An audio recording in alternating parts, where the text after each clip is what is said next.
Cuando naces, compartirás tu cumpleaños con más de 17 millones de personas. Durante tus 10 años en la escuela tendrás un promedio de 17 amigos. Para cuando tengas 40, este número habrá bajado a 2. Te crecerán 950 kilómetros de pelo. Te reirás un promedio de 18 veces por día. Caminarás el equivalente de 3 vueltas al mundo. Comerás 30 toneladas de comida. Beberás más de 9.000 tazas de café. Tendrás una oportunidad en 10 de ser electrocutado. En promedio pasarás 10 años de tu vida en el trabajo. 20 años durmiendo. 3 años sentado en el inodoro. 7 meses esperando en el tráfico. Y 2 meses y medio esperando en el teléfono. Pasarás 12 años viendo televisión y 19 días buscando el control remoto, con lo cual solo te queda un quinto de tu vida para vivir. ¿Sabe usted de dónde salen esos datos? ¿Cómo cree que se consiguen? ¿Alguna vez ha tenido la oportunidad de recoger información y clasificarla de forma precisa y ordenada? ¿Conoce el proceso de recolección de la información? ¿Cómo se calcula la muestra? Con frecuencia ilustra mediante gráficas o tablas la información que recoge.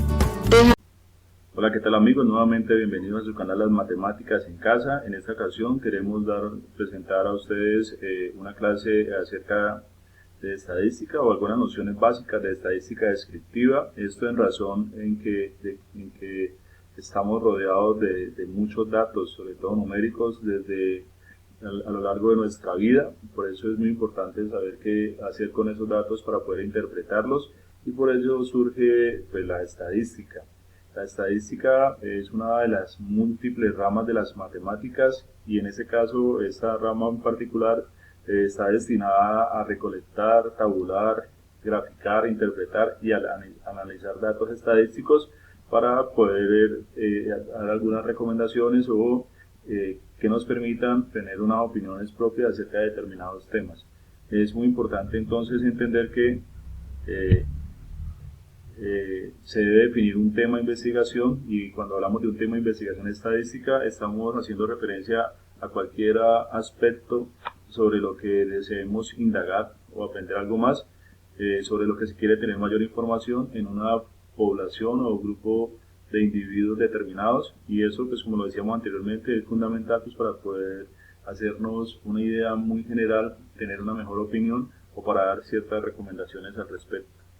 Pues los datos que se obtienen normalmente se clasifican de dos formas. Una como datos cualitativos, son datos que se obtienen pero que nos dan cuenta solamente de referencias o cualidades que tienen los objetos o los individuos que se observan. En este caso podríamos hablar de el olor, el color, algunas cualidades como la responsabilidad.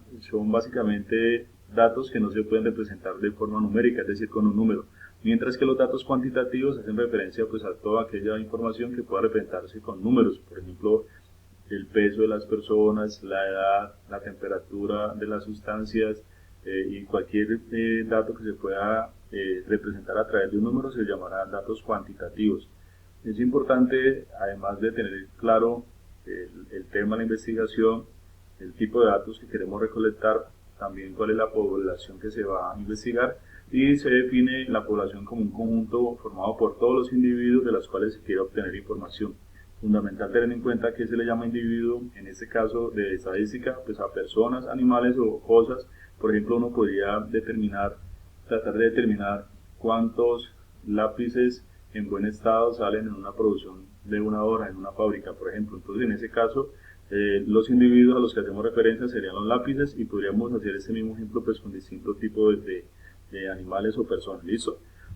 Generalmente, cuando se hace una investigación estadística, la población suele ser demasiado extensa, demasiados elementos en este conjunto de la población. Por lo tanto, se ha aceptado la posibilidad de trabajar con muestras de la población, es decir, partes o subconjuntos de esa gran población, y se ha aceptado que lo que ocurra en esa muestra se acepta para toda la población.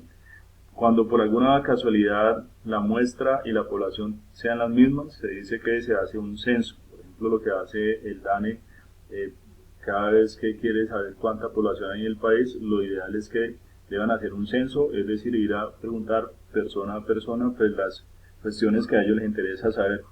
Los tipos de muestras son muy importantes, pues básicamente son 4 tipos de muestras. La más conocida se llama muestreo aleatorio simple. Básicamente pues a todos los individuos de la población se les asignan las mismas características y lo que se hace es un sorteo para determinar cuáles de esos elementos de esa población harían parte de la muestra. Por ejemplo, si en un salón de una institución educativa hay 40 niños y se requieren solamente 10, pues simplemente se podría hacer un sorteo para poder determinar esos 10 estudiantes. Hay un muestreo que es estratificado y es cuando se requiere tener en la muestra ya general elementos de cada uno de los estratos. Entonces se ubican los estratos y luego se sacan al azar elementos de cada uno de esos estratos para que la muestra global quede compuesta por elementos de cada uno de los estratos. Hay una muestra que se llama sistémica o sistemática y básicamente lo que se hace es cuando tenemos elementos ordenados, uno puede decir voy a tomar los pares, los impares, es decir que a través de una norma puedo determinar cuáles son los elementos que voy a tomar de esa población. Y muestreo por conglomerados es cuando la población se divide en subgrupos y finalmente se toman algunos subgrupos de esa población dejando otros por fuera. Algo bien importante también es que así como es de importante seleccionar la muestra con la mejor técnica posible para evitar sesgo, también es importante saber que el proceso más complejo dentro de una investigación estadística hace referencia al tema de la recolección de datos, en la seriedad y la importancia de recoger los datos de la mejor manera. Por lo tanto, para recolectar datos existen algunas técnicas, y dentro de las técnicas que existen, básicamente existen 5, pueden ser mucho más, pero hacemos énfasis en estas 5. La primera es las entrevistas, que son básicamente conversaciones dirigidas, donde una de las personas pues dirige la conversación para obtener una información que requiere para su investigación. Pues la encuesta normalmente son cuestionarios con preguntas ya prediseñadas que se pueden adelantar de manera directa con la persona que llena la información, o se puede hacer de diferentes formas, puede ser a través de enviarla por plataformas virtuales o a través de llamadas telefónicas. Está la observación y es cuando se permite la posibilidad de observar el ejercicio o el trabajo que realiza una persona y tomar algunos datos y para la información requerida para la investigación.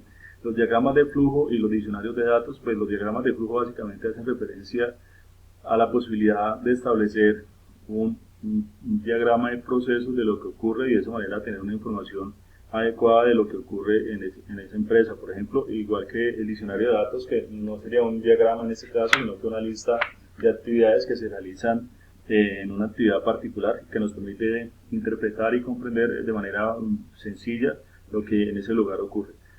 Hasta aquí sería nuestra primera parte de esta introducción a los conceptos básicos de estadística 1. Esperamos que tengan la posibilidad de que sean sencillos de comprender.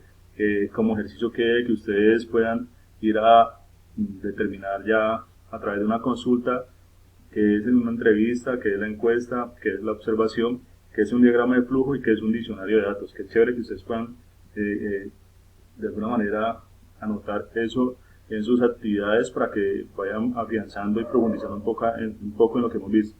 Para el siguiente video nos parece fundamental que ustedes aprendan a identificar qué es tabular o qué son tablas de datos y aprendan a hacer un par de gráficos. Dentro de los muchos gráficos posibles que existen 2 gráficos que se utilizan con muchísima frecuencia y son los gráficos de barras y los gráficos de pastel o circulares, así que eso será el tema de nuestra segunda parte de esta clase de estadística, así que nos vemos pronto y cuídense por favor.